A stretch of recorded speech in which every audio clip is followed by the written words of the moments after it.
Hello, everybody. Welcome to Monday Morning Must Knows. My name is Merlin Rothfeld, and I'm calming down over here after last week's crazy gyrations. First part of the week was very negative, and all of a sudden, NVIDIA reports earnings, and boom, to the moon, Alice, everything took off. But we also have some other things looming for the upcoming trading week, and that's where I'm going to start the week ahead.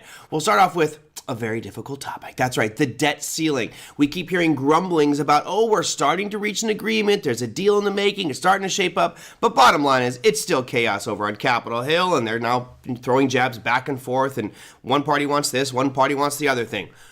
Well, I don't know which way this is going to go ultimately. The deadline is quickly approaching. We've heard Janet Yellen, the Secretary of the Treasury, say, we're going to run out of money probably around June 1st. Well, just about a month and a half ago, it was September, and all of a sudden it moved up to June.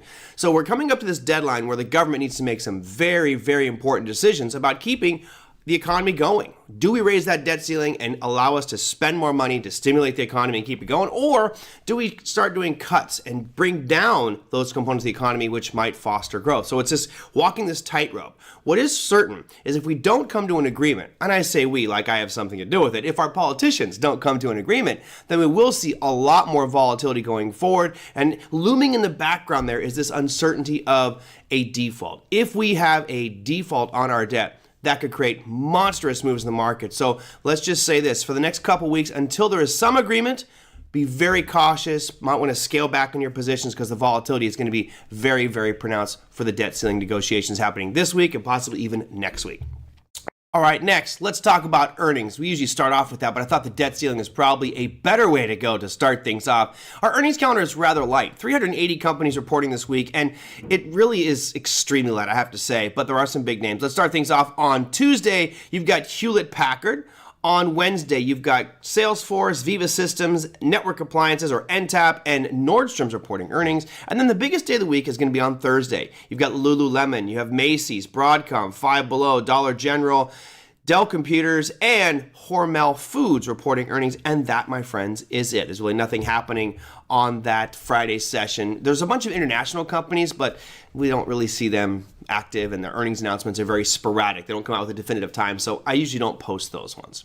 Okay, so we got the debt ceiling. We got earnings. I've got a slew of economic data happening, and I'm going to combine all that into one slide here to make it easy for everybody. Let's talk about the employment data in the United States. We start things off on Wednesday with the JOLTS job openings. That's Wednesday at 10 a.m. Again, all of these times will be Eastern time. We move one day forward into Thursday, ADP non-farm employment change at 8:15 a.m. On Thursday as well, 15 minutes after that, we get our unemployment claims. Then you have non-farm employment change on Friday at 8:30. And then the big daddy, the unemployment rate coming out Friday as well at 8:30. So you've got this big twofer on Friday morning at 8:30 a.m. Eastern time. That's just 1 hour before the markets open. That could create a tremendous amount of volatility in our market. So as you can see, there's a lot of stuff happening with regards to employment data in the United States. And as you know, Jerome Powell has made that one of his major talking points because that's one of the mandates of the Fed is full employment, and we're there right now.